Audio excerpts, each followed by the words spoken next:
তো গাইস আমাদের বাড়ির পেছনে যে টিনের রুমগুলো ছিল সেগুলো অনেক গ্যাঞ্জাম হয়েছিল, তাই মা বললো এটা পরিষ্কার করে দিতে। মনে হয় এই রুমটাতে কিছু করবে, তাই আমরা বেশি দেরি না করে জিনিসগুলো সব এক ধার থেকে বার করতে লেগে গেলাম। বার করতে করতে হাত থেকে পতিলে ছাড়া যাচ্ছে, কি বলবো। রুমটিতে প্রায় অর্ধেক জিনিস বেরিয়ে গেছে, এখন অর্ধেক আছে। সব থেকে বেশি কাঁচড়া লাগছিল এই গুলার উপরে জিনিসগুলা, তাই প্রথমে আমরা এইগুলাই সরাই। আজকে এত রোদ, তার উপরে টিনের ঘর, মানে বুঝতে পারছো কিরকম গরম হবে। এবার রুমটা একটু ফাঁকা ফাঁকা লাগছে।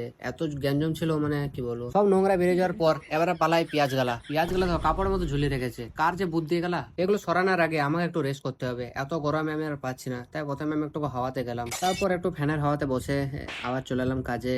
আর হ্যান্ড গ্লাসটা পরছি, মানে একটু দেখাতে হবে কাজ টাজ করছি। পেঁয়াজ গুলো সরানোর আগে গোলাটা সরাতে হবে, কারণ উপরে যে নোংরা গুলো পড়বে সেগুলো আবার ঝেঁটাতে অসুবিধা হবে। আর গোলাটা এত ভারী ছিল, সরাতে সরাতে অবস্থাটা খারাপ হয়ে গেল। তারপর নিচে যে নোংরা গুলো ছিল সেগুলো সব এক সাইডে ঝেঁটিয়ে দিল আমার বোনরা। ঝেঁটানোর পর শেষ কাজ হলো এই বাসগুলো খোলা, তারপরে রুমটা একটু ভালো লাগবে। আর এতক্ষণ ধরে যা যা দেখলে, এবার ফাইনাল লুকটা দেখে যাও। Guys, সব পরিষ্কার। আর এই দুটো যে গুলা ছিল ওই দুটো দিয়ে চলে এসছে। বেসিক্যালি এটা কিচেন হবে। তো গাইস আজকের মতো কাজ শেষ। আর ফাইনাল লুকটা কেমন হয়েছে কমেন্টে জানাবে। चलो भाई।